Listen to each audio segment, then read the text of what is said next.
Yo, what's up, everyone? Welcome back to another video. And I'm going to be going over NASDAQ 100 futures and S&P 500 futures. So let's get right into it. So the daily time frame did not tell me much, so I'm going to zoom into the 4 hour. And here, all I had as targets is this very obvious new week opening gap, and then this low right here. And then on ES, it's the same thing. It's this low, and then this new week opening gap. So let's zoom into the lower time frame, going to the 1 hour here, so that we can find more like targets. So similar, so we still have these, and then for new targets we can add this one here, and on Nasdaq there's nothing new. So yeah, so that's that. Then let me go on the 15 minute, and now I see that all of a sudden, okay, this is a new low that I have marked out. So I basically have all three of these are the same. This one, and this one. It's this one, and this one, right? Yeah. And then all-time highs on Nasdaq, and then I'm not gonna mark out all-time highs on ES just because it is much higher up, and like Nasdaq is higher up, so it makes sense because they're closer, and for ES is quite far away, so I know it's not gonna reach it. So I have and then yeah, these marked out as well. Okay, yeah, cool. So from there, let me zoom into the 5 minute, and then go locate where the market opens. So the market opens right here. Okay, so what I'm initially looking at is, okay, do I want this to get filled? Probably, but do I also know that it's gonna take a while to get filled? Yeah. So what I think is that a price makes a retrace, and then I see it going higher. Like it's trending towards these highs. I just see it taking them out. I mean, they're pretty obvious to me. And then same thing for ES here. Yeah, it's the same exact thing, except since ES is lagging behind, we might have an SMT, right? Which is actually what we get. So ES. So for ES, where's the market open? Right here. Okay. So ES market opens, and we make a large move lower, much more than Nasdaq makes a move lower, right?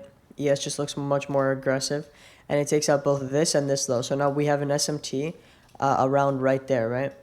So and as you guys can see, it actually takes it out by like, you know, by a bit as well. So it goes down simply for the reason of taking that out.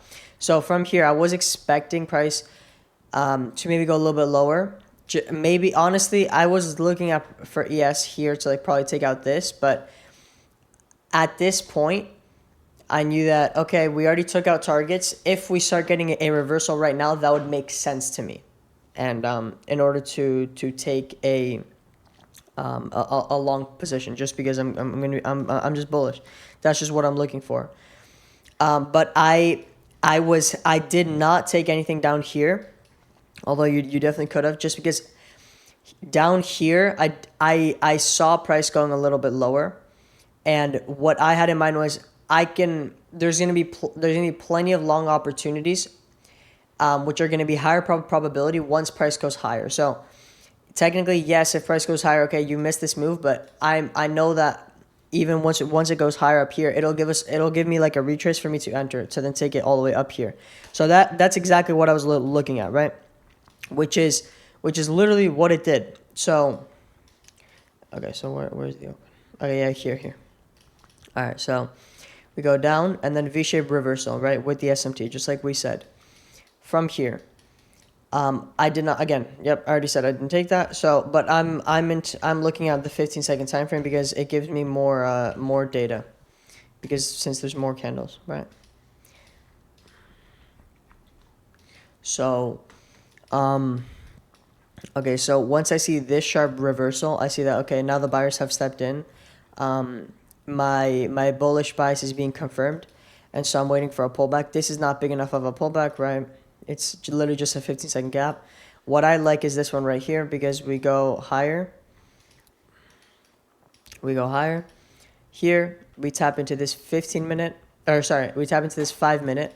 And also, and also on ES, we tap into 5 minute, and also just looking at it, it's a reasonable retrace.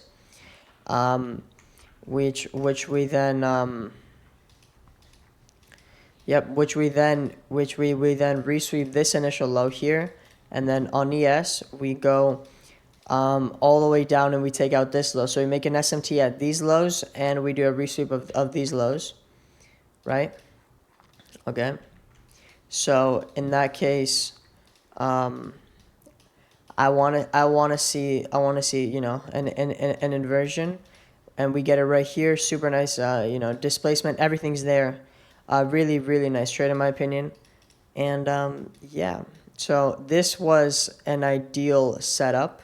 This one right here. I'm not gonna tell you guys what I took, but this is a very ideal optimal setup. And then before this, it would have been something along the lines of like this trade here, this one. Or if you wanted to play just a little bit more confident, then I would do something along the lines of waiting for a 30-second inverse. So it would be right here. And then your stop loss could go right there. And then you could take a simple 1-to-1. And then the other setup that I saw was once NQ inverses this 5-minute candlestick, you just long right there, and then you take this. This again, much wider trade. Obviously, going to get a lower RR, and you enter after these get taken out, which is, I don't know, I think a little bit late, but yeah, overall though, super nice setup and everything. Yeah, those were the three that I saw, the main ones, and then from there, none on ES, or none. No, actually, you could just take the same exact ones on ES instead, but just Nasdaq just is cleaner with this way of trading, and then the other one, yeah, there's no other one after that, just because we just slowly grinded higher here, and then we just reverse. So yeah, that's gonna be it for this video. Thank you guys for watching. I'll see you in the next one.